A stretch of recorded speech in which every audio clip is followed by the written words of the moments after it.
The upper floor of City Hall was practically a ghost town when we visited this morning. Everyone was in their assigned offices, no chatter in the hallways.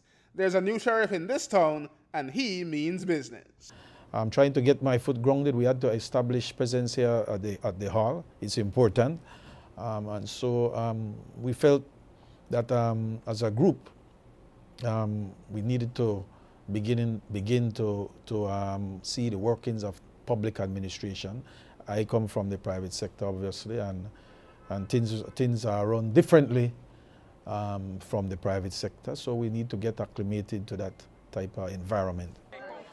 Even before being officially sworn in with his fellow councilors, Wagner has approached former mayor of Belize City, former government minister, and certified public accountant Jose Koi to conduct a special review of the council's finances for the last 6 months. Despite Koi's own past, Wagner expressed faith in him as the man for the job. He's the proper choice, first because he's certified accountant. He's doing this pro bono, free of cost to the council.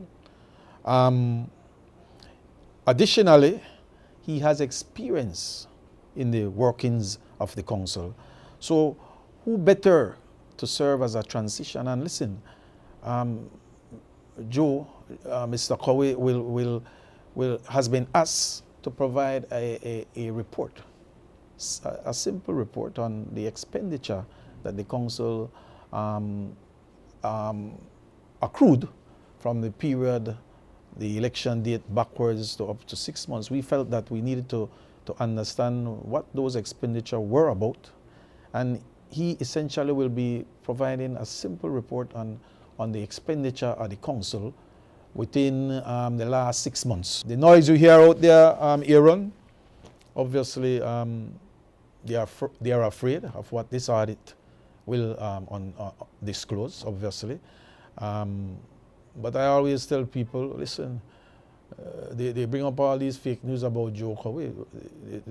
The bottom line is we want an audit done on the situation with Minister Boots. Get an audit done on that. Our council is moving ahead, and we want to find out what happened for the last 6 months of this administration. And once that is finished, Mr. Cowie rides off into the sunset. Wagner says he has spoken to the senior administrators, including City Administrator Candice Miller, concerning outstanding contracts and other council issues. But what does he want voters and residents to know? The residents of the city can expect from myself and my city council that we will be a transparent city council. We will be accountable to them. We are their servants.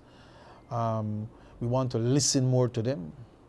We want to be more accessible to them, right? And one thing they will get from my leadership is a leadership of integrity, transparency, and accountability. That is what the city residents want. They want to feel comfortable that their leadership or their administration is looking after their purse and making the decisions where we don't suffer loss, right? And so I ask of them to be patient with us. We are a new team, a fairly young team. None of us have served in City Hall before, so we'll have our growing pains. That's a part of the process. But at the end of the day, we are genuine people who really want to serve and who really want to serve well. The new era begins on Wednesday. Aaron Humes reporting for News 5.